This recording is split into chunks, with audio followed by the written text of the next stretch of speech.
Okay.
Hello, can you guys hear me?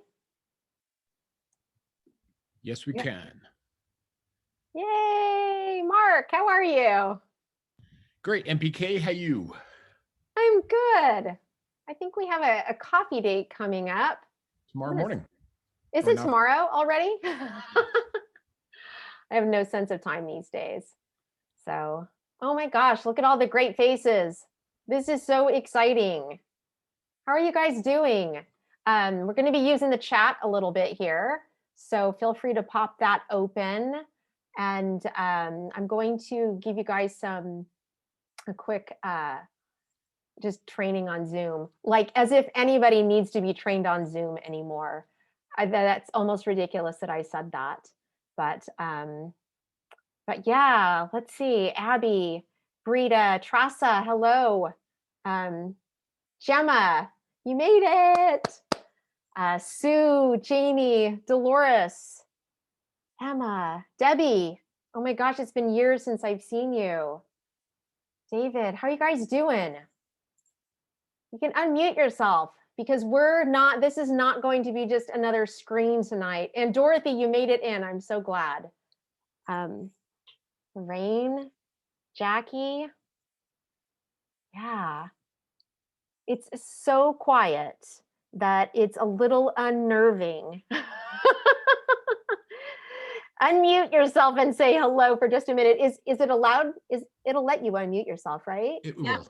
It will. Hi. Yeah, it does. Hello. How are we?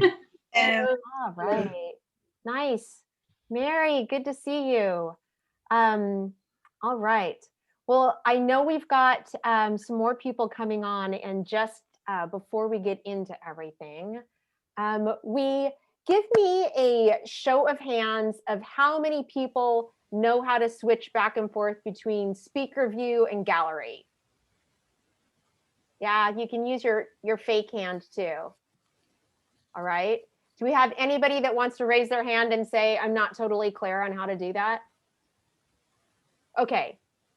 We've got at least a couple people who are saying they would love a quick tutorial. That's what I'm hearing from that anyhow. So this is Zoom. I know that this last year it's become a verb, and that's super crazy. But for those of you who are maybe more comfortable with Microsoft Teams or Google Meet or Discord or some of the other ones that I know are out there, in the upper right-hand corner of your screen, there's a little timer, but there's next to that is a little 9 dots and it says view. If you click on the view, it will give you the option to switch between speaker and gallery. And so you can play with that for a few minutes. And I'm going to share my screen because that's going to let us, let's just see what happens. There we go. So now one of your options when you flip back and forth is, you should have, it didn't show it on my screen. That always makes it a little unnerving when I'm telling people how to do this. But in your upper right-hand corner, you should be able to toggle between the, again, the speaker view and the gallery view, and then the side-by-side view. Do you guys see that? Yeah. And then when you've got the side-by-side view, you can put your cursor right in between, on the line, in between all the people that you see and the screen sharing, and you can move that back and forth so that your the screen sharing is smaller and the people are bigger. And you can also see like the whole gallery if you want to really be looking at the people and see their reaction. Or you can, if you want to zoom in and see the picture really big and you don't care about everybody else, you get to control your experience here. So does anybody have any questions on that? Does that make sense? I know most of you guys are pretty familiar, but there are some people who are less familiar, and I want to make sure everybody is comfortable. So does anybody have any questions? If you have any questions at any time, you can pop them in the chat. But you can also ask your questions right now. So, all right, your guys are like, this is the time of day where I just want to hear you talking, and I'm not really sure about engaging with a bunch of strangers, and that is okay. That's all right. So we have people here from around the world. And so I thought it would be fun. Does everybody know how to change their name?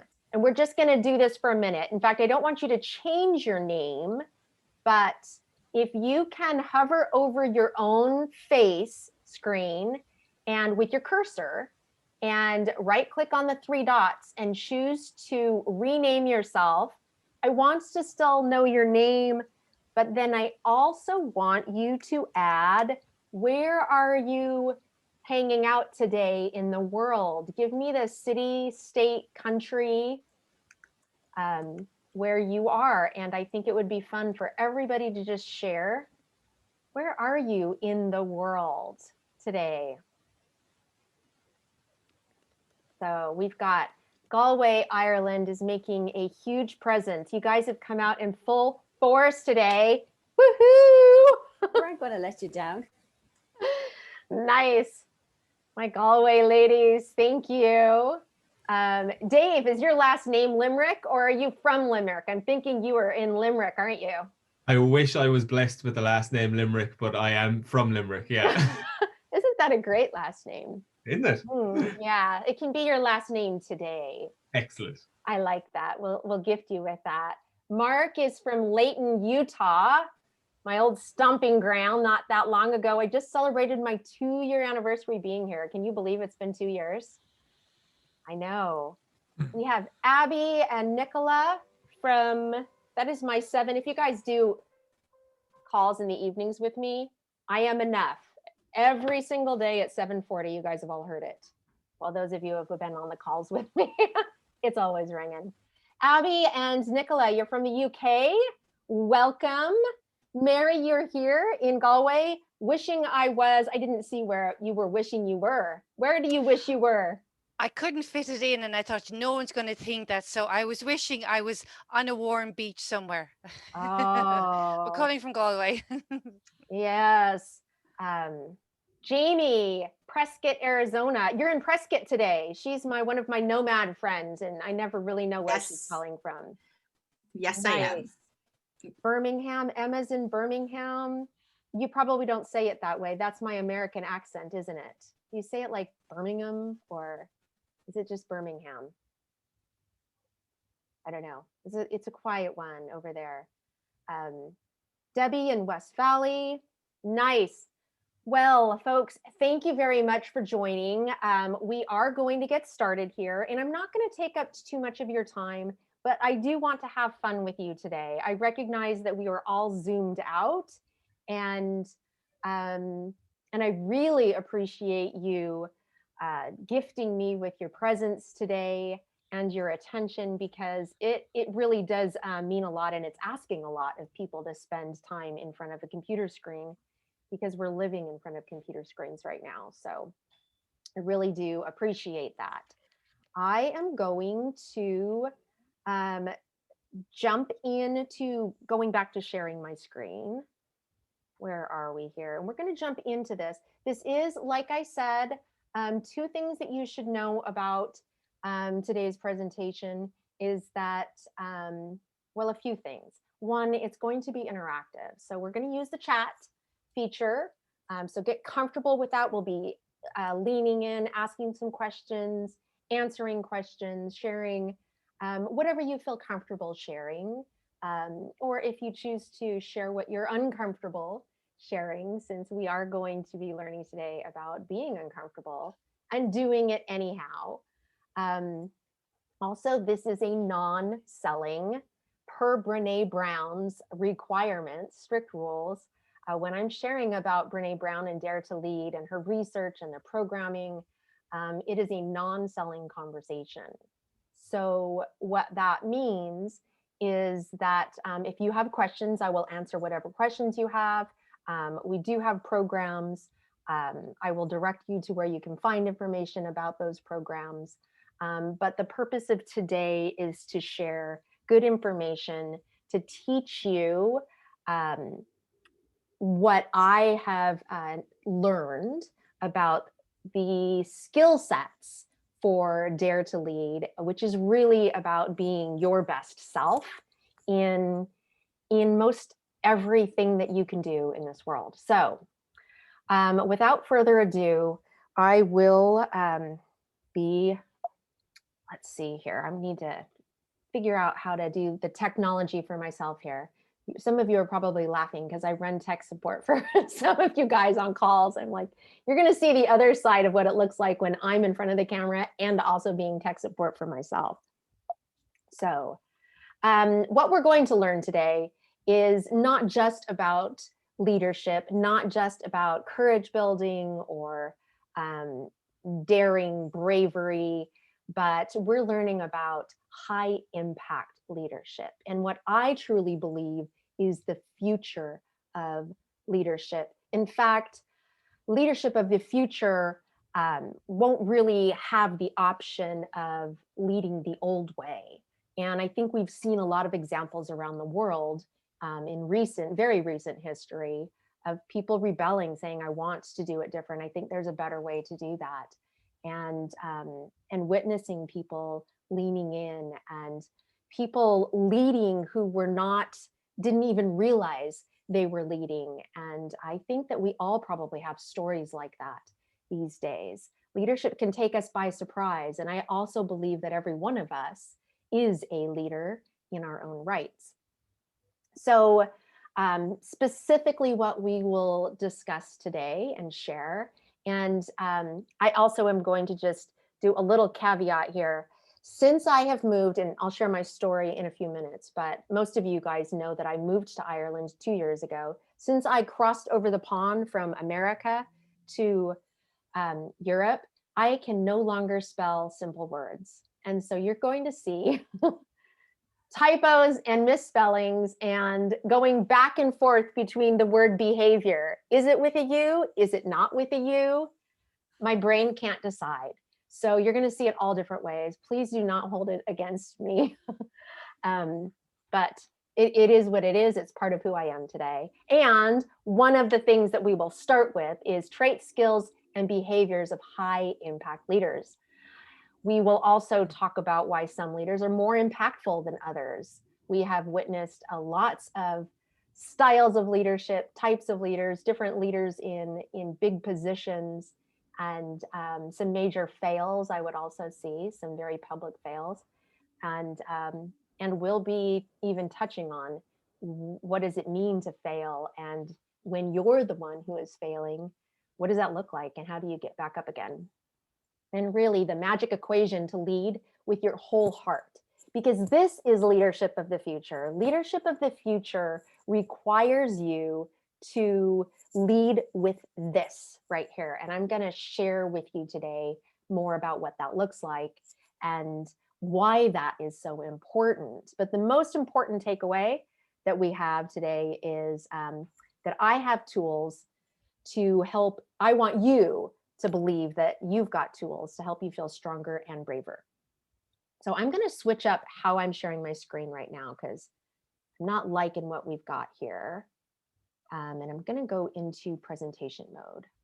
So let me just stop sharing for a minute, fix my screen, and give me just a second while I do this. All right. I think that feels a little better for me. I hope that looks a little better for you. So, and now I'm back. So if you are not familiar with who I am Mary Pat Cavanaugh. I'm a mother of 4 beautiful daughters who I absolutely adore. They are spread out all over the world and I'm missing them very, very much. I do have one here who likely will pop in at some point during this call because she will just forget that I'm on this call, or she'll think that she can sneak in from the side. So I'm also, that's another caveat to me doing business, but we all have that, right? People sneaking in at trying to do their best to be secret, be smooth and cool, but here they are. I am also, let's see, I started in retail in 1985. So this is just a little history of who I am. In case you don't know, I've been a business owner since 1989. I've owned 9 different businesses, all different kinds of businesses. Started out in the furniture industry, retail, wholesale, and then moved into the restaurant industry, owned a cafe for a number of years, and then moved into marketing, spent some time in radio.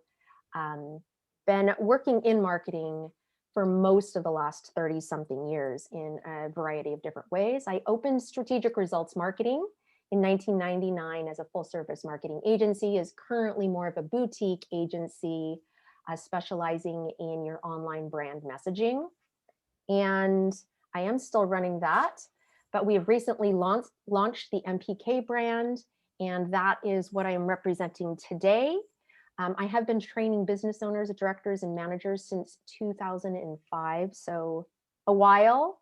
And I moved to Ireland exactly 2 years ago, landed in Galway 2 years ago, last Friday, and haven't really left. So, and we love it here. I really wish the world was a little smaller and my family could be here, but we are very happy here. And I've got some great friends and pseudo family members. And so we're very content to be here. Since I have moved here, I have also been an active member on the Forbes Communication Council for the last 2 years. I have become a certified facilitator for the Dare to Lead programming, and I have completed programming at Cambridge University's Sustainability Leadership Program for High Impact Leadership. So all of that, plus my School of Hard Knocks and 30 years of business ownership and working with other businesses like yourself and myself, is what I bring to the table today. So I'm going to play this, and I need to make sure that I've got my settings optimized for video. And here we go. Huh, why did it go backwards? Ah, all right. Well, it's not doing it. So we're going to skip that. We're going to skip the video moment for a second. I will circle back to that shortly because we're going to do a couple exercises. First off, I think it's really important that we understand who a leader is. Many people say, well, I'm not a leader. I don't feel like a leader. Or how about I don't want to be a leader? I was working with a really good friend who's just a natural born leader. I forgot to tell you that my dog Al Green is also here with me. You might hear from him during the call today. A friend of mine who is a natural born leader, and we were talking about her working with other leaders, and she said, I just can't stand that word. It's uncomfortable, and I really don't want to be a leader, and most of my people don't like the word leader. And I thought that's so different from who I am. But I do think that it's because there's a lot of this ickiness from years of being exposed to leaders who are doing it more of that command and control, like I have to tell you what to do. They're the boss of you, and that doesn't feel comfortable, and it's also not effective in the long term.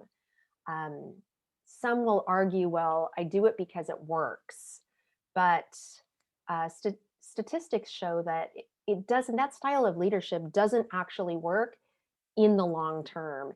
And the impact it does have often it comes with a lot more injuries and scars, and having to make up for the fact that there's uncovered issues around the leadership style, and you end up spending a whole lot more time than you want. So a leader, who is a leader? Anyone who takes responsibility for finding the potential in people and processes and has the courage to develop that potential. Leadership is not about titles or the corner office. It's about the willingness to step up, put yourself out there, and lean into courage. The world is desperate for braver leaders, and it's time for all of us to step up. So, and that was a little bit of Brene Brown. This is part of her definition of what she believes leadership is. And it really isn't about the title or the corner office. And I think in recent history, we've really seen that. People like Greta Thunberg, like who was she, this teenager who's been impacting the world? That was never her intention, but the world is watching. And while we're not all Gretas in this world, I think that we can all look at how are we Greta in our own world, and who might be actually looking at us, looking for direction.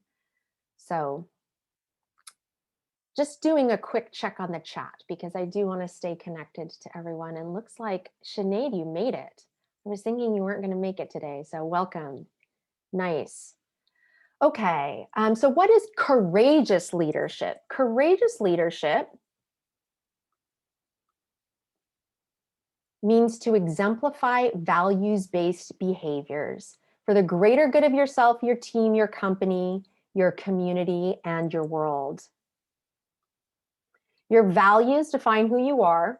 Living and modeling operationalized values and practicing courage over comfort in conversations and relationships is essential. This is really about knowing who you are and being true to yourself. And that's where courageous leadership starts. And I will also say that's where most courageous leaders falter also. Like, this is a struggle, not just being clear about who am I, being able to answer those questions, but being able to stand for who I am out in the world. Be aware that you are leading even when, and especially when, you're unclear about where you're going. When you don't have the answers, Now, I've had this slide for about 2 years, and this last year has been a practice of this right here, right? How many of us have had moments where we had to lead, we had to direct, we had to be the strong one when we didn't have any strength in us, right? Does anybody relate to feeling like that? I know a lot of people this last month have shared that they made it through 2020, and they may have even had great success in 2020, and they got to 2021 and just couldn't hold it together anymore because they were holding it together for their family, for their teams, for their company, for their clients.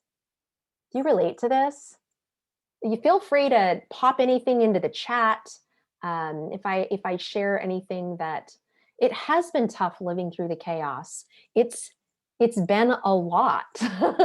And most of us, I mean, we're homeschooling, we've got kids, we've got people, or maybe we don't have anyone. And we don't have the ability to connect with others. I mean, like, it's just been hard. And I think that we've all gotten through it. We're all right here where we're at, and we've got the information that we need. I think that this last year has shown us that we can do it. And most importantly, some of the skill sets that we have been practicing, even though we didn't want to be practicing them, will take us forward into the future. So, traits of a courageous leader. Values. HIL is my code word for high impact leader, high impact leadership. And in reviewing the values that most high impact leaders have, there's some consistencies and similarities. Truth and honesty is a value that most high impact leaders really honor and stand by and try to live by. Integrity. This is doing what you say you're going to do when nobody's watching, right? Bravery, they are brave. This is an interesting value also. High impact leaders value bravery, and they often show up looking like they're brave, but they also often don't feel brave. So, interesting dichotomy there. Another value of high impact leaders is people. And this is one of the, I mean, I've got it listed here as if it's a thing. And I think it is the most important thing. And often the most overlooked thing is the people. We've got to remember that we are all people.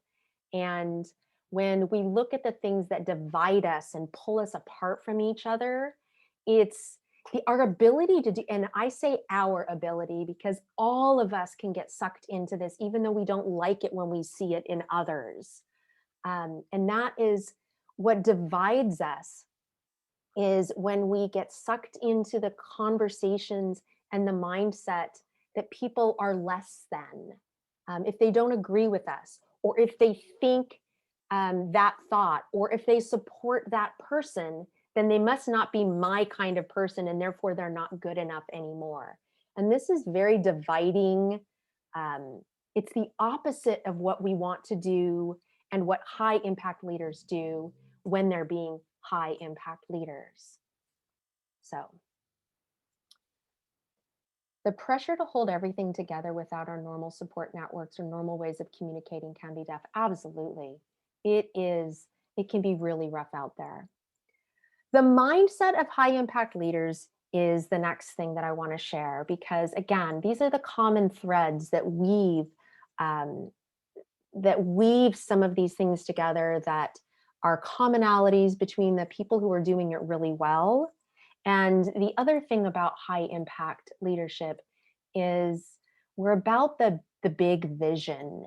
It's not just about this moment that we're in, although this moment is important. It's also about the impact of this moment, how we manage this moment, because there will be a fallout effect. Like what happens next because of this moment, even what happens down the road, maybe next year, in 5 years.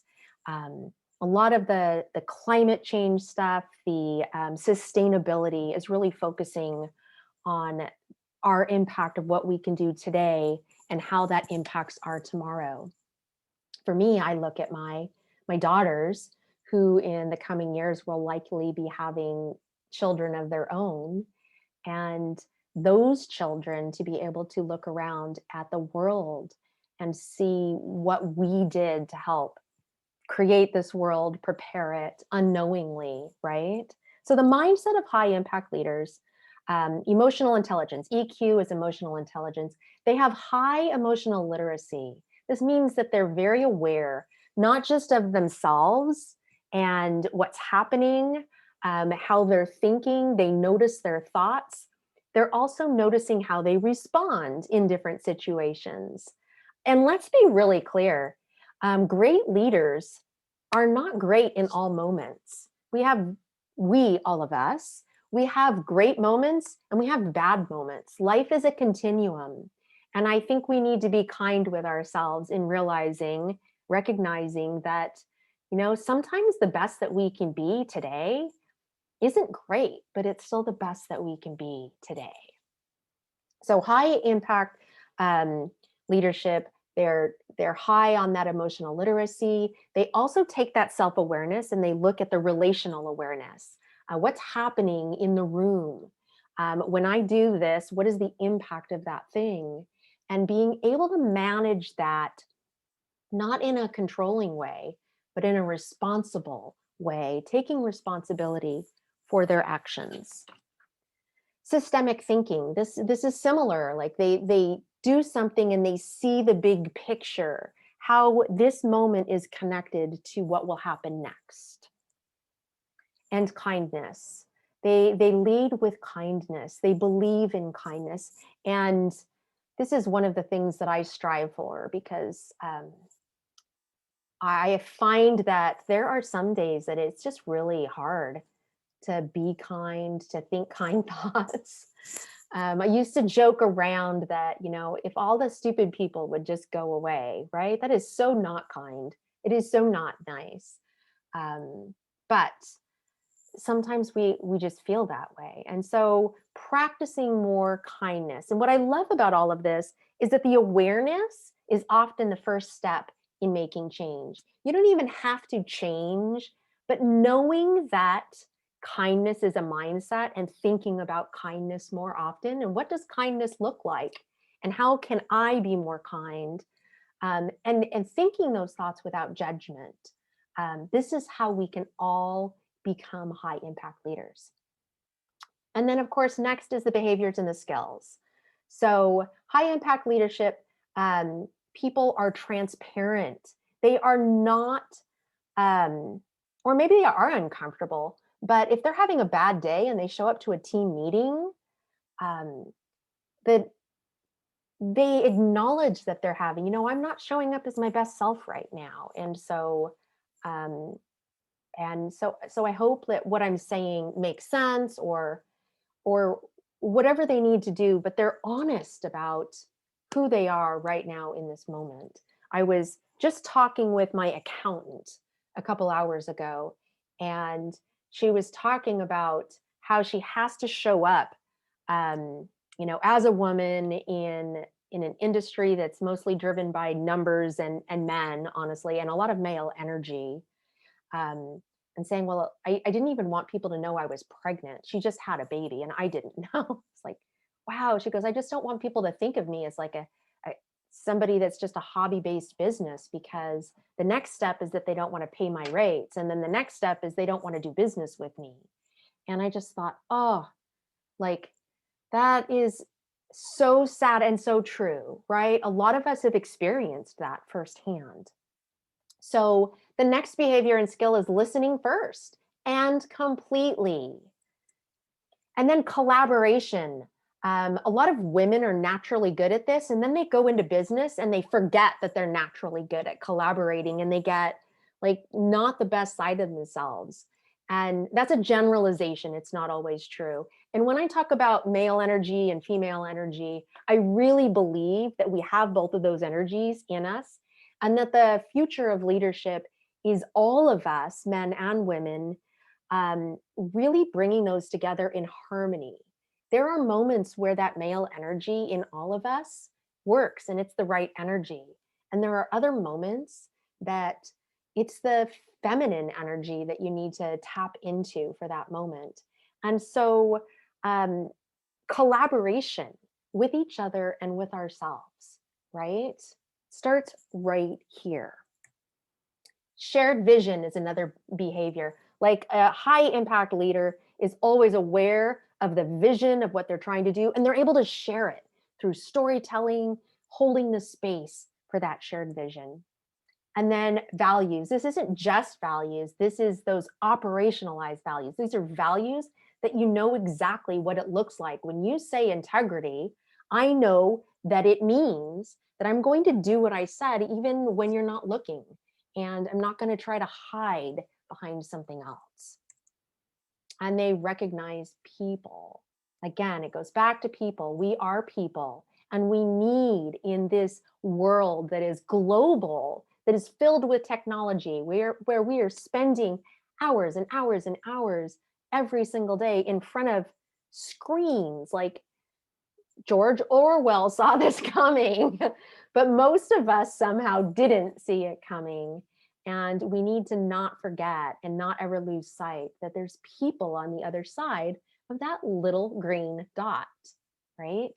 And you want to talk to them because they need you to be talking to them, with them, and listening with that same amount of intensity and empathy that you would have right in the same room, and that we all need to make time for as well. So how do women forget they are good at collaborating? How does this show up? That, Nicola, I hope I'm saying your name right. It's Nicola, right? You can unmute yourself and correct me if I'm saying it wrong. I hate getting people's names wrong. Is that right? I'm going to assume it's right. You can tell me, right? This is the right place to tell me. Nodding. It is right. Okay, good. Good. I can't see everybody's face because I got too many screens up here right now. Nicola, the women forget they're good at collaborating when they get into business and they feel like they need to do it themselves. Perfection paralysis often is because we're stuck in our own way, trying to be perfect, right? Instead of just getting out there and being willing to make a mistake as we go forward. The other way that I see that collaboration gets clunky sometimes, especially with women, is when they stop working together and they try to like best one another. And that doesn't just happen. Like that's not just a woman thing.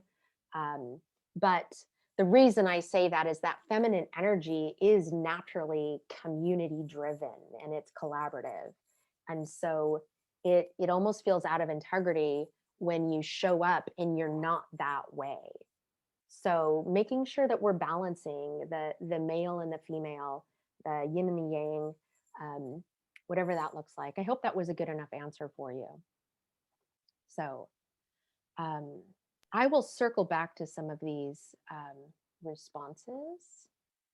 And I'm also going to turn on the screen so I can see you guys nodding your head that way. Mark, I think that was you helping me on there. So thank you very much. Okay, I want to share this powerful, if you're a huge Brene fan, you've heard this before, and you might have heard this before anyhow. But this is an amazing quote, and it is from Theodore Roosevelt, who was a former president of the United States, like 100 years ago, I think. So it is not the critic who counts, not the man who points out how the strong man stumbles or where the doer of deeds could have done them better. The credit belongs to the man who is actually in the arena, whose face is marred by dust and sweat and blood, who strives valiantly, who at best knows in the end the triumph of high achievement, and who at worst, if he fails, at least fails while daring greatly. So powerful. And this quote is so impactful because the critic who counts is the person who's in the arena with you, right? I think I said, I share this stuff a lot, like my conversations get all mixed up. I was sharing with my accountant earlier today, that often that critic, when we were talking about the people who are judging, often the critic is the person who loves us. I did a short video, a couple of them earlier this week, about a friend who lovingly called me and said, we got to fix your Facebook lives, right? Your live videos, your arms are too short and you even look like your mom in some of them. And I was like, oh, there's so much love with this, but an intent, but it doesn't feel loving. So it's not a critic who counts. Like, you've got to be able to filter out the voices you need to listen to, especially in those moments where you're uncomfortable, because there's a lot of people who want to save us from ourselves. Does that make sense? Do you have any experiences that you relate to like that? I want to read this. Dezita says, we talk about transparency in our surgical team briefs, as we have to be open and honest about how we are that day in the moment, as a patient safety is paramount. To transfer that mindset over to the other team briefs or meetings, I think is so important as a team, and self-health and well-being should be paramount. This is so critical, right? You've got to be honest and make sure that you're showing up as your best self. In the surgery room, somebody's life could depend on that, right? Yeah, so important. So I'm going to start going through this a little bit faster and I'm going to put my watch up, my clock up here, my clock, which is my phone, right? And make sure that I am doing my best for time. So what I want to share with you today is that there's 4 skill sets of courage. And the picture here is my ultimate picture of courage. For me, this embodies courage, right? And for those of you in Ireland, here in Galway, you're very familiar with this. This is the Black Rock Diving Tower. It is just about a 10-minute walk from my house. I'm just 2 minutes from the beach. Like, I am totally living the dream, guys. My friends who have known me for a few years and saw me move to Ireland, this is my dream. I am doing it and I am loving it. And there are many days I have to remind myself of that. But this right here is my courage. Here in Ireland, one of the things that I love most, like, if there's anything going on, mental health, physical illness, like, go to the sea, go into the sea. It's so healing and soothing and important. And so they go to the sea all the time. They go to the sea for events, for mental health awareness. This month, I know there's a February, every single day they're going in the water for 1 minute longer each day. I know that November is a mental health awareness month as well, where they go and take their dips in the sea. And even my daughter has regularly spent time going into the sea. I've done it twice. And honestly, I don't think I lasted 2 minutes. But this is my goal right here, this diving tower, to be able to dive into the Galway Bay. And it's beautiful right here in this picture. But it's amazing that people go, even when it's, they call it Baltic. It's so flipping cold, But back to this 4 skill sets of courage. Like, this is when I've got the courage to do this, that'll be something. Practice, Mary. Exactly. You're one of the sea swimmers, aren't you? I think you are. 4 skill sets of courage. The great news here is that these are teachable. They're learnable. There is nothing I'm going to share with you today that you're just born with, right? Even though some people look like they've just been born with it, it's not the case. We practice these. And once you know what they are, then you get to practice, right? You notice, and then you can start to take action. So the first one is rumbling with vulnerability. And vulnerability is uncomfortable. And people who try to say that, like, there's no longer fear in this, or I'm totally comfortable doing that. I have a hard time believing all of that. I believe that courage is really about doing it anyhow. and you can build the muscle and make it easier and build your confidence so that you can do it, but it's still uncomfortable. And there's a whole bunch of things that go into that vulnerability, and we're going to share some in a minute. Living into our values, knowing what our values are. Most people, they might have a sense of what they are, but they haven't taken them to behaviors. Like, I know that I am living my value of faith when I do these things without knowing for sure what the outcome is. Like, I know what that looks like, and working with my family and deciding, okay, this is what it means when we say trust. This is what valuing education means. This is what valuing leadership means. And we've decided and listed out, those are all the behaviors that support those values. Braving trust. Trust is the biggest killer of courage, of vulnerability, of all of these things. It can be painful to rumble. Let's see, to rumble good, to be reminded that when in the arena, you sometimes do get your butt kicked. Absolutely. And that's the last thing here. Like, getting back up again when you get your butt kicked, that's a skill. That is a skill. How do you get up again when you've been hammered, when you've just had, you know, bad thing after bad thing, or you just made a mistake and you failed? Maybe you made a mistake so bad that, you know, that mistake was 20 years ago and it's still so uncomfortable to think about it. I have some of those. I know we all have some of those. The braving trust is really interesting because trust is something that is built up over time, and it can be washed away in a single moment.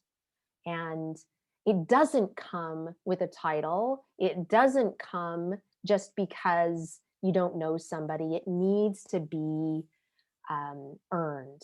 And yeah, stubbornness goes a really long way. I would say that that might be one of my greatest strengths, is my stubbornness. Also, one of my greatest faults.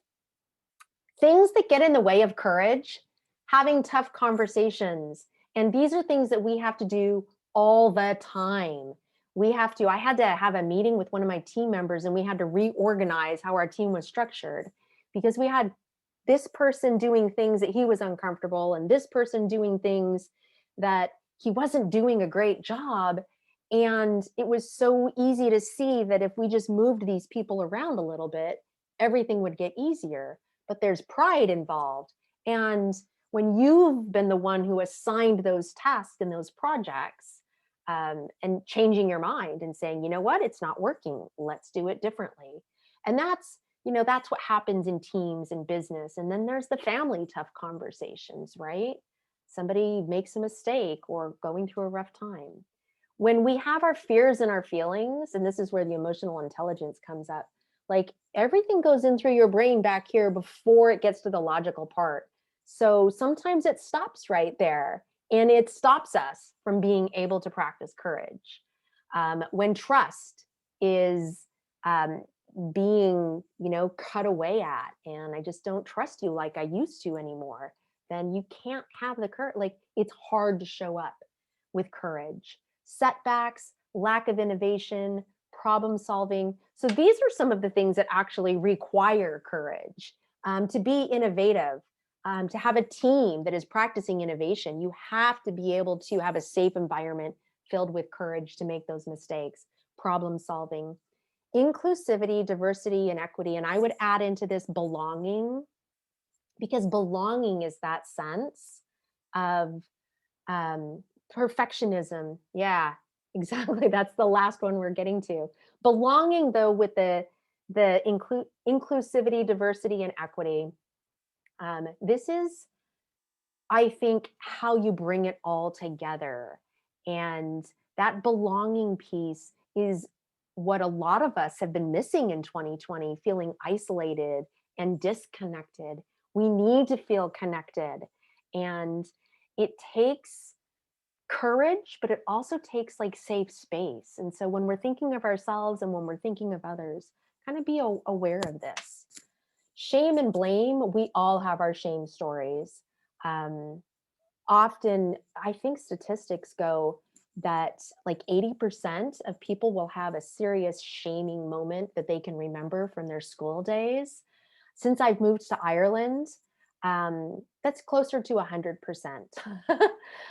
In all the hundreds and hundreds and hundreds of people that I have worked with and done training with, and when we start to talk about shame and blame, and we talk about school environments, and I've witnessed it in my daughter's school. It's a methodology, and it falls into that category of, well, it works, right? So how do we get past those strategies that seemingly work, but they have some really harsh side effects, limiting, like you can't be creative, you can't be innovative when you're in this shame fast. So, and then gauzy values, this is just not being really clear what your values are and what you stand for. So skill set number 1 is rumbling. Like, we've got to practice being vulnerable, and we need to practice it a lot more. So here's the arena, right? We've got the arena, and practicing vulnerability. Things that get in the way are shame, scarcity, like not having enough. I can't be vulnerable if I don't have enough. I'm scared, I'm anxious, I'm uncertain of what the future will bring. And the cost of not being vulnerable is that without vulnerability, you can't fully love, you can't fully belong, and you can't fully experience any of the great emotions and things that we need as human beings. The great news is that for vulnerability, courage, empathy, these are the things that support vulnerability: trust, innovation, creativity, accountability, adaptability, having hard conversations, right? Before we talked about, like, those are the things that get in the way, but then we have them, and now we're supporting the courage and the trust and the connectivity, feedback, problem solving, ethical decision making, resilience. So when we are uncomfortable and feeling shame, we armor up. And that is the opposite of bringing people together. So there's armored leadership, and then there's the daring leadership. And ideally, we want to be daring. Truthfully, on a bad day, we are totally armored up. And maybe it's not a bad day, maybe it's a bad moment, right? Something happens, and in a split second, we're like, we're totally chinked up, our armor is there. There's no way anybody is going to hurt us or get under that. So armored leadership, very much about this perfectionism again, right? And it's really driving that fear of failure. Like, you're gonna make this mistake, you're gonna screw up, you better not. Working from scarcity, like we don't have enough to afford a mistake to happen right now. And so we will not celebrate until we are to the other side of all of this. And nobody gets any recognition, right? Numbing. I don't feel anything. That didn't matter. I don't care. We all numb. Sometimes numbing shows up with food. Sometimes it shows up with drink. Sometimes it shows up with over exercising. Sometimes it shows up with maybe spending too many hours in front of the screen right here, because this experience I can control, but what happens out there is hard, right? Does anybody relate to that? That last one is mine. Like, I spend way too much time right here. So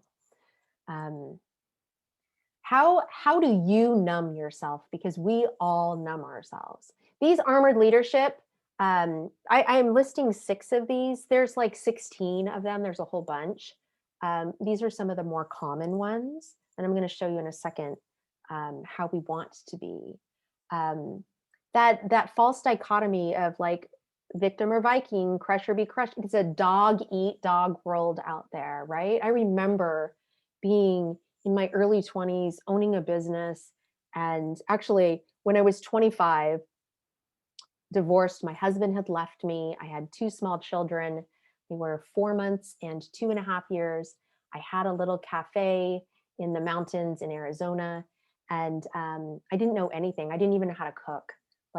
And it was a dog eat dog world out there. I was totally dependent on my cook, on my my team that was like 5 people. There was hardly any of us. And I ended up leaning on a friend down the other end of the strip center who owned another restaurant. He was essentially my competition. And he came down and he sat down with me and he taught me how to do my books. And he taught me how to look at the money. And he taught me about the percentages in the restaurant and labor versus cost of food versus overhead. And like, why did he show me all of that? It was amazing. Like, I learned from my competition, literally, and not just from watching, but because he came and sat down with me and showed me how to run my own business. It was crazy. It was crazy. One of those crazy stories. And these are the things that keep us armored up.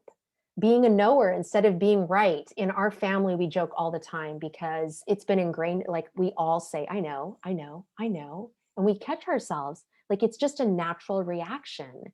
And I almost think it's a generational safety reaction that we've had to have in our life. Hiding behind cynicism. Like, this is your witty, sarcastic humor that can be really cutting and over the top in some areas. So again, I totally relate to that one. Daring leadership. This is modeling and encouraging healthy, striving, empathy, and self-compassion, practicing gratitude, setting boundaries, practicing integration, strong back, soft front, and like, love that heart. Love that heart. Sorry, I was probably doing that to the microphone. Sorry. And then, oops, sorry guys. Modeling clarity, kindness and hope, and being a learner and getting it right. So assembling your armor, what are 2 situations? And you can just write down in your notes if you're taking notes. What are 2 situations that are likely to lead you to armoring up? So I'll tell you, one of mine is anytime I need to talk with my ex-husband, right? I never know if it's going to be a good one or a bad one until afterwards. I have certain people in my family that, I love my family, but there's some people we don't see eye to eye on things. Another one is having hard conversations with our team, right? That conversation I had yesterday, before I had the conversation with the one team member, I spent an hour talking with my project manager. Like, how are we going to handle this situation? What are our options? It was really difficult. Somebody's writing on my screen, so that's super cool. Oh, well, that's okay. I said I was going to be interactive. What does your armoring up process look like? Just start to notice, what is that process? What does your body language do? What words? What are your thoughts? What are your go-to transformer behaviors? When you can understand some of this, and you can start to be more grounded in your confidence and practice some of these rumbling skills, which the rumbling skills are the how to have these tough conversations, like get in there and do it. And when you can develop these skills, it can build your confidence and it can help you manage that authenticity, that leaning in instead of sitting back. All right, thanks, Mark. Okay, I need to take this off of here. So hold on one second. Let me see if I can't clear that. And sorry, guys, just trying to edit the settings here for a second, and it's not letting me do this on the fly. So I will worry about it later. So I'm going to go through a couple of these slides.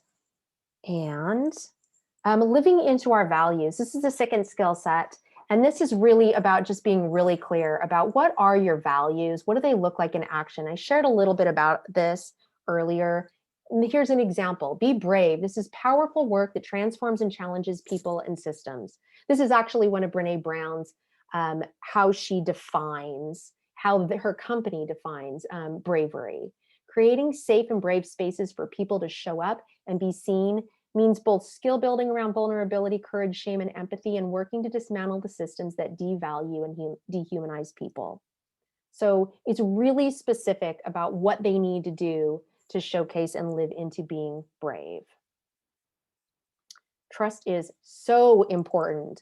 My family values, I told you earlier, we've identified them, and it's respect, responsibility, health, integrity, education, and leadership. These are the 6 values that my family, myself and my 4 girls, we've identified as ours. And these are the definitions that we also have of them. So it allows us to also have boundaries, right? Having boundaries, which moves us right into the next conversation. Braving trust is very much about, I know I'm skipping over some of these slides, but most of them are quotes and stuff, and you've probably seen them. And if you have any questions, I will stop and slow down. Braving is an acronym for boundaries, which is what's okay and what's not okay. Reliability, this was part of the conversation I had with a team member yesterday. I said, you know what, because you're doing this thing that you're not super skilled at, we're struggling with reliability. Like you can't follow through, you're not meeting deadlines, and therefore we're going to be giving you these other projects that we know that you can succeed, because honestly, we know you need to be succeeding right now. It's hard when you're banging your head against a wall over and over again to do some of these. Accountability is, you know what, you made a mistake, you own up to it and you fix it. Vault is that you only share things that are yours to share, not someone else's. This is really about the gossip in the workplace, but also in the family. And this can be, like my family takes this V like it's the biggest V in the whole world and everything else is small. Like they will not share anything to a fault. So we've had to create boundaries around what does that look like to be able to share or not to share when it's somebody else's information. Integrity, again, doing what you say you're going to do. Non-judgment, being able to have these conversations without the judgment. Throw away what you already know and lean into that moment. And then be generous and kind. So these are the 7 components that build trust. And take one of these away and you can wash away trust in an instant. And lastly, getting back up again, right? We've talked about failure. I'm all about failure. We have a fail fast and forward mentality in our business. And that means that we know you're going to make mistakes, but we need you to keep getting up and making mistakes and learning and making different mistakes each time. But how do you learn to do this? Like, it's one thing to say that, it's another thing to live it, especially when it's an awful fail, right? Failing in work when you don't know what you're doing because you're new, that's one thing. Failing when you've been in business for years and you should have known better, right? That's hard. We expect you failing fast and forward. Love that. It's totally our team mantra. In fact, in my job descriptions, we have that. You need to be willing to fail fast and forward. But rising up again, we expect you to be brave. That means you have to fall. You have to fall because that goes hand in hand. And here's how. First, you're going to lean in. You're going to fail forward. You're going to fail fast. Here it is. And you need to unlearn what you know. Unlearn. We've been programmed since we were children to think of things a certain way, and we've got those perspectives on, and we need to change that. Take it aside, lean in and listen, and learn new ways of being. So falling builds courage. And courage is required for innovation, which is required for happiness. So you want to unlearn, you want to practice courage, you want to grow, you want to practice bravery. These are all things that go hand in hand. And again, we shared this earlier. What I want to share with you now, we got to the end of that abruptly. Sorry. I am looking at the time though, and I know that I went past on time. So I'm going to go back to here. We'll just stay right here. Who we are is how we lead. So this is everything about us, right? I think it's good to let people know what will happen at some point, and it's happened to us. And it means you're learning and growing. It does. It's, we talk about failing and we talk about taking a breath, like stop for a second, pause, then look back and see what just happened. And look at there's a bunch of things you want to look at when that happens. You want to look at, what did you do right? What worked in all of that? And then what didn't work? Because ideally there was a few different things. Like it's both of those things. Some things worked, some things didn't. And then what would you do different next time? But those things take a moment. Often when we fail, we want to go forward so fast that we don't stop and look at that process. So I would love to, how are you guys doing with all of this? This was a lot quieter than I was expecting everybody to be. And so I'd like to just check in. Does anybody have any questions? I want to ask you if you can pop into the chat. Tell me, of these 4 skill sets, we've got leaning into vulnerability, we have living our values, we have braving trust, and we have learning to rise, getting back up again. Which one do you feel like you are good at? And go ahead and pop it into the chat. Just drop it in there, type it in. I want to see what you guys think of yourself. It's only a mistake if we don't learn from it. Exactly, Lorraine. That is totally true. Getting back up, learning to rise. Yeah, Dorothy. What about the rest of you? I mean, there's no wrong answer here, right? Share the slide that referred to the ways that we armor up. Absolutely, I will do that. Leaning, living, breathing, learning. For me, out of the 4, it's learning and moving forward. All right, learning to get back up again. Rumbling with vulnerability. Maxine, you are my hero. That is hard to do. Well done, I love that. Being brave and unattached. Braving trust. Currently doing your Master's of Education on trust. Dave, that's a Master's of Education. That's like a Master's in life. Good for you. Wow, learning to rise. We've got, you know what? I see a lot of my Irish friends over here showing up, and I will say there is some common themes in this Irish rugged history that we have here of, generations of getting back up again. And this last year, I have really seen it with there has been no lack of hope and faith that this is a hard time, but we're going to get through it, because look at everything else we've gotten through. It's been really inspiring, and I've been very grateful to be in this energy of all of you guys who have this amazing ability to keep getting back up again. And I love that I'm seeing that right here. Being vulnerable. Marietta, I can totally see that in you, and you are good at that. And I do see that when I witnessed you, it has definitely looked like amazing courage. So it's interesting that we see people doing these things, and they look like courage. They look like bravery. So Community builds courage, and Ireland is definitely built on community. Yeah, agree, Dave. Nice. Overcoming perfectionistic tendencies. That's one of your skills, Marietta. That's impressive. I was thinking it was the one we struggle with. Oh.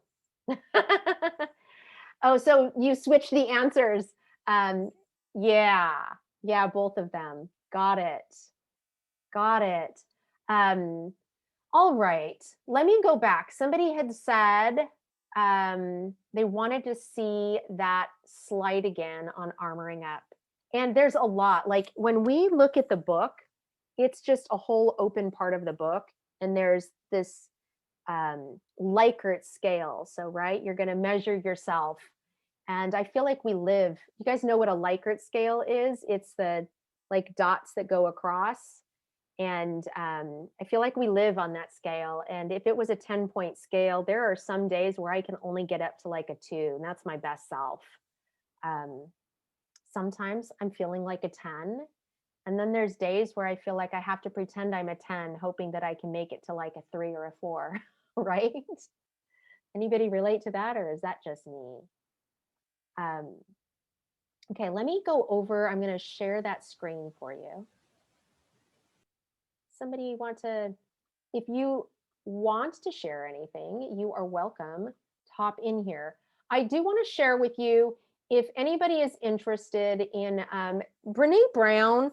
Actually, how many people here are familiar with Brene Brown? And if, I'm guessing that most of you have. That was kind of an attraction, right?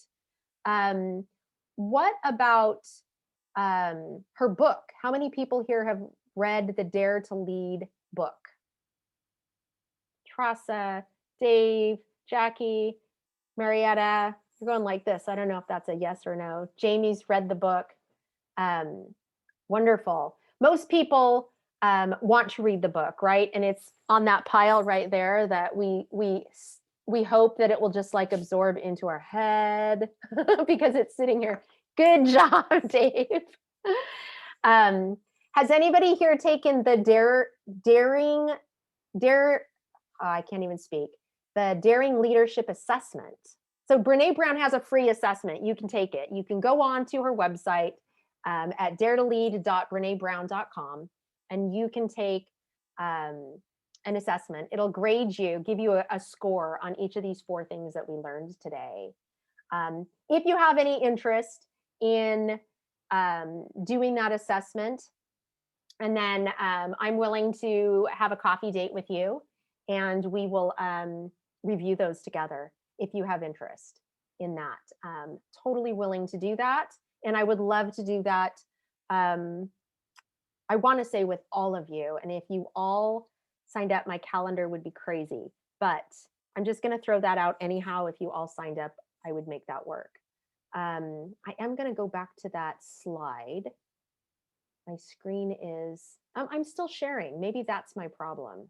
Sorry, guys.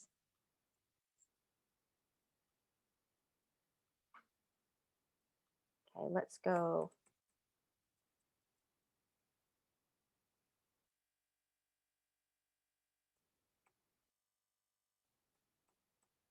Yes, somebody else could have done this much more gracefully. Instead, I'm just, so is this the slide that you wanted to go back to? Like, what does the assembling armor look like? Or you're looking for the list, right, of daring versus armored leadership? Is that correct? I think that's, yes. Okay, so here it is. And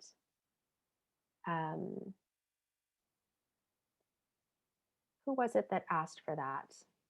Sorry, it's Nicola. This is what you wanted, right, Nicola? The process of what armor? No, not, yeah, it's a process, how that actually looks in your life. So I think it's the next slide, if that's okay. Yep, this one. Yeah, thank you. Yeah. So your body language. So like often we will like, you know, and we all do it differently. For me, I'm definitely an arms crossed person. My arms crossed, my legs crossed also, like my whole body is crossed. My words are short and maybe sharp. My thoughts are, here's the interesting thing. When I'm armoring up, my thoughts are less about you and more about me. Like, oh my gosh, I'm gonna screw this up, or you're horrible, or you don't really know what you're doing. Sometimes if I'm armoring up because of something you said, I'll be like, oh, you're gonna, I don't know. It's interesting though that it's not always about you. It's often more about what's happening inside my own head. And more than that, like my whole body, like I'll have this reaction that's almost trauma like, where, you know, the adrenaline goes, the sweat goes, the like, are you relating? Am I just sharing? Sue, thank you for joining us today. I'm inspired to get the book off of the shelf. It's a good book. It is a good book. To be honest, though, I do like all of her books. So, but this one is very much about being specific. If you want to go through the book yourself, and if you're more of a kinesthetic video person, you can definitely go to LinkedIn. I think on the Dare to Lead portal, you can actually go to her LinkedIn live video book reviews. And those are the best because she walks through chapter by chapter, everything. Totally relate, defense ready. Yeah, Jackie, that is totally how I am. The clarity that I gave around how operationalized and recognize the things in real life. You know what? I've done values work for the last 15 years. I'm working with business owners to help build business plans and things. And we've always talked about values, but it's never been so clear and succinct as like, okay, what's the action that supports that value, right? So I found that really helpful as well, and just such a necessary part of business. All right, guys, I'm going to stop the share, and I want to know from you, does anybody have any questions? Is there any other slides or anything that you would like to see, or anything? Here's what I want to know. Well, I'm going to ask questions first. Tell me if you have any questions. No questions? I have one question. Yes. In your experience, how do you see the perfectionist is more common with women than men? Yes. Yes, I do. Yeah. The women tend to want to be, and I think it shows up a lot more in business than in real life, because there's certain aspects of life where we are fine, like just jumping in. Look at us parenting. And sometimes when we're in groups and stuff, we'll just get right in. We don't need to perfect. But when we get into that, it's often when we're tapping into our masculine energy, we get super unclear and unsure of ourselves. And there are statistics that show when you're applying for a new job, a woman will look at the list of requirements and they'll need to be able to tick like at least 9 of the 10 boxes. And a man, if he can tick 5 of the boxes, he's like, I've got this. I can figure this out. And but I think that context is also important, because I don't think that gives us credit that we do have the ability to jump in despite knowing what to do and perfecting it. I mean, I do it every single time I go into the kitchen and cook anything. Like, I'm so not perfect over there. And I think, like you said, we'd find it in different areas of our life. But I think like that, when it comes to business, we'd still jump in. But a lot of people might think, oh, you know, it's like you said, oh, you're flying it with technology. But then like yourself, when you're doing it for yourself, that feels the perfectionist. But like the thing about the perfectionist, it's all about your own critic and how you think about yourself, versus, like you said, when it's the parenting, we can focus on the child, we can focus on everybody else, and we can carry it off. But yeah, no, it's just something I've seen as well. And I'm just wondering as well, dealing with businesses more and more, if you saw that too, and if it was a common Absolutely. And I'd take it a step farther in the context of Dare to Lead. When we're talking about vulnerability and especially about shame, and we are trying to be a high impact leader, and we're aware that like we don't want to be shaming, but maybe we were brought up in a culture or a family where that was the normal thing. So we really have to unlearn it. But the flip side of that is that often what is really impactful is the shaming that we have of our own selves in our own head. It's us shaming ourselves, which is often more impactful than somebody else doing it to us. So, and I think that goes hand in hand with what you're saying. It's why we are trying to be perfect in all of those things. Maxine, were you going to say something? I saw your hand go up. Nope. Anybody else have any thoughts, comments? Thank you, Trasa. I find it hard working alongside those who don't share these values with me, and I can get very competitive if they are. Any tips on how to step back? I guess it's the difficulty of staying kind with those around you or not, and definitely armor up in the moments in how these situations, how do you keep that soft front? This is really an important, Emma, you asked this question, thank you. I wanna say that this is also important because as we look at the leadership of the future, leadership of the future will more and more often require being able to lead through those wicked problems where there's not a clear answer, where whatever the best answer is going to have negative consequences, and you still have to go through. And also when you truly create with the diversity, inclusion, equity, and belonging, when you're truly creating these spaces, it requires connecting with people who think differently than you, right? It's those conversations where we challenge each other that the best ideas come out of. So learning to work alongside those people who value things differently than you, I think is one of the hardest things. I used to have this mindset that I would only be aligned with people and work with customers, clients, even family members and friends who valued things the same way. And I think on some level I still do, but I've also begun to recognize that that's very limiting and very, homogenous of us, and doesn't create the space for the best ideas. And as a high impact leader, we need to learn how to be in those spaces with people who value things different than we do. And how do you create that connection when you don't agree on what seems like a very foundational level? I don't know if that was a dancing around your question, Emma, or if you felt like that was a good answer. But I hope you got some value from that. Marietta, you have your hand raised. I'm seeing your, and are you saying Maxine had hers raised first? Yeah, Maxine had hers raised first. All right, Maxine, go for it. Thank you. There you go. Hi, everybody. First of all, I'm in the US.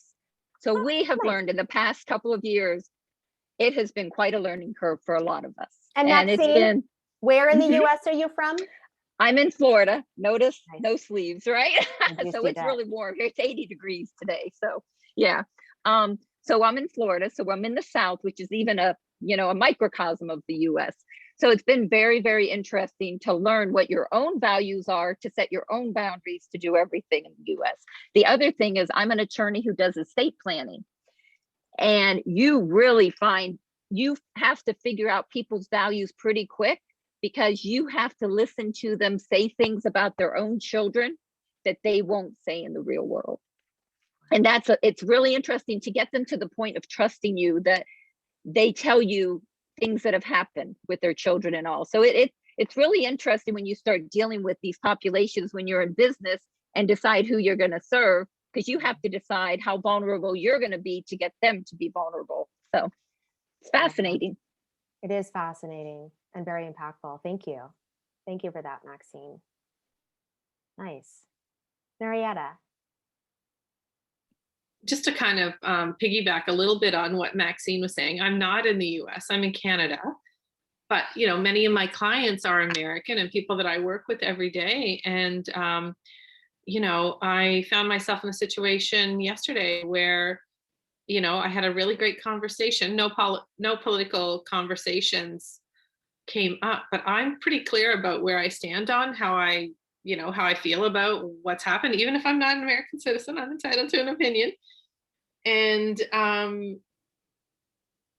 I just didn't go in that space with her or in that place. I didn't have that, you know, didn't get to there. But honestly, I was kind of afraid that it might, and I didn't know how I would handle it. And she was like, obviously, you know, a great lead for me to, you know, grow my, you know, to align with, possibly partner, you know, over. And I was just kind of like, I just thought, well, I just wouldn't talk about it, you know. It's just kind of like, do we not talk about it? Or Yeah. So we've gotten to practice this in our family a lot because my family in the US is on both sides of that fence and passionate. Most of the people in our family are fairly passionate. So you have all the middle people who are like, I'm not even participating, and I'm definitely not going to share what I know or what I think or what I believe. And then the people who are just like, you have to believe like I do, or you have to believe like I do, and I'm right, and I'm right.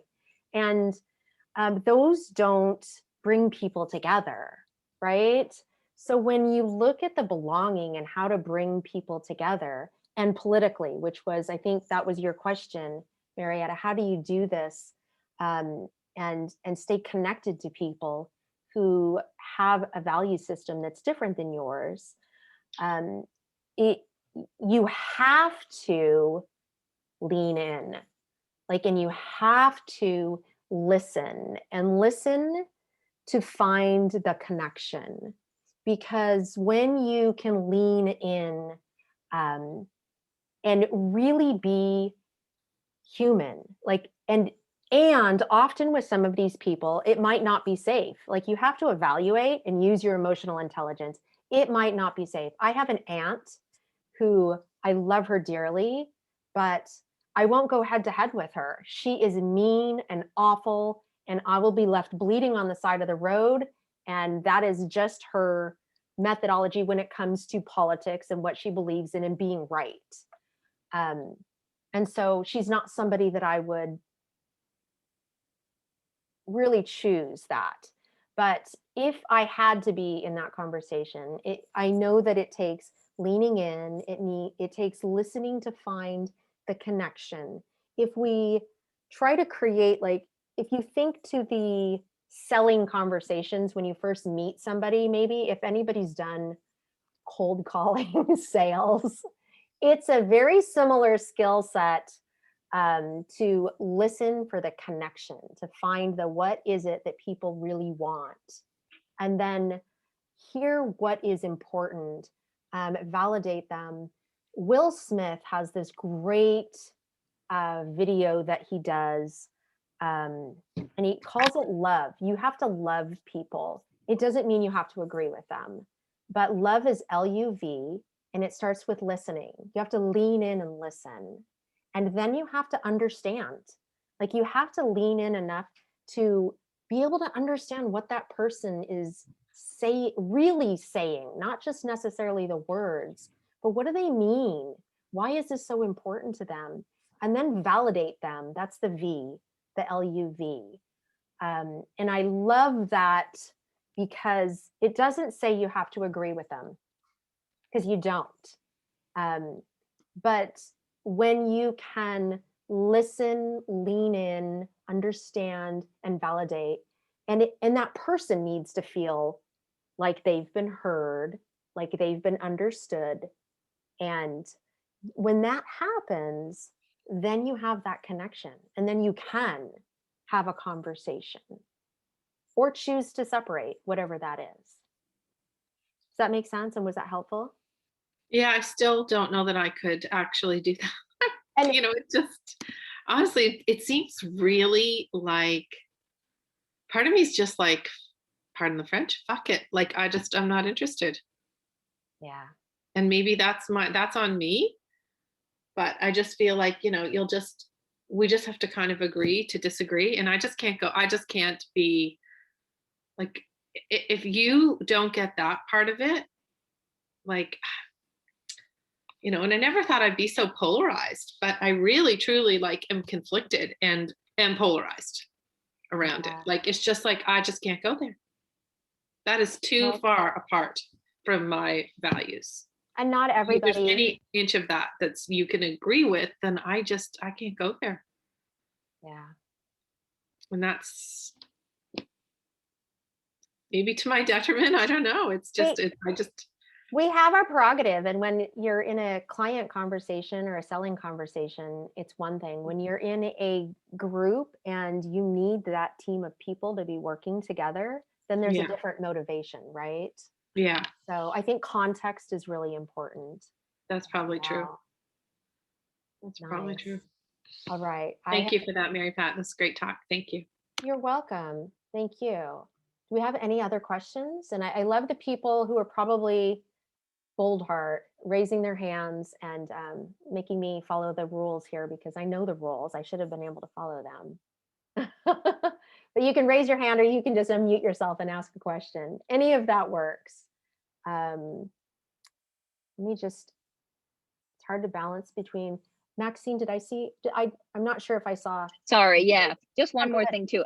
I will say once again, US, it is intense here, as you can imagine. I will say what I try to remember is that, what we're all looking for is a better world for our children.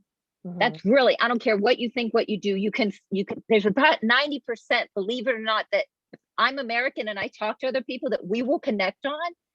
That 10% is really hard, but the reality is we have to do this. So it's it's just interesting. You have to be vulnerable. That's the key, right? At some level, well, you do. And the United States needs some healing right now. They've major. They've been hurt and they have hurt, and they need to figure out how to build that connection. I would love to see this. Honestly, I feel very under qualified to be having this conversation in the context of American politics, even though my family lets us practice it all the time. But probably most of us are feeling that same way. It's important. So thank you. Thank you. Anybody else? These are great questions. This is a good conversation. All right. Well, I just want to, I'll share my screen one more time, just in case you're interested. If you're interested in the Daring Leadership Assessment Consult, you will go to meetwithmarypat.com. There's a coupon because this is a $97, and yes, it is in US dollars. So it'll be less for the euro. And it is just a mentoring session. And you can use the Dare to Lead coupon code, and that will give you access to be able to book. So you'll go to meetwithmarypat.com, select this leadership Dare to Lead mentoring session, and plug in the Dare to Lead coupon code if you're interested in booking a session. And we can talk more about Dare to Lead and however you want to utilize this information into your own life. I will do that at no charge for you as long as I have space. And so thank you all for coming today, for all of your great questions as well. I'm not sure if I got everybody's. I have all of these reminders that tell me like I'm good all day long. It tells me I am enough. I am good. You know what you're doing. And if you didn't know, like I really do, my phone goes off all day long. Thank you very much. Thank you all for being here. We will see you again. I'm going to be running these monthly webinars, no charge, once a month. I'm also going to be launching a Courage Daring Leadership community over on LinkedIn. And so I'll be sharing details about that in the coming weeks. It will be no charge, so you can just request to join that group. And we'll be hosting some of these meetings through there. And then eventually we'll be creating a community to support everybody who wants to be learning and practicing this information on a regular basis, having support for each other, being able to share the good times, the bad times, share the vulnerability moments, maybe the vulnerability fails, right? Because those are the ones that make us not want to do it ever again. And we need to be surrounded with people who will help stand us back up and love us, even in those awful moments. So, and maybe help us see the light and see the goodness in those moments as well. So stay tuned for that. Thank you guys all for coming today. This has been wonderful. And let's see. Yeah, we're good. You guys have a great night. Thank you all. Thanks a million, Mary Bye. Beth. Thank you. Thank you. Thanks very much. Thanks, Mary Pat. Take care. Thank you. Bye.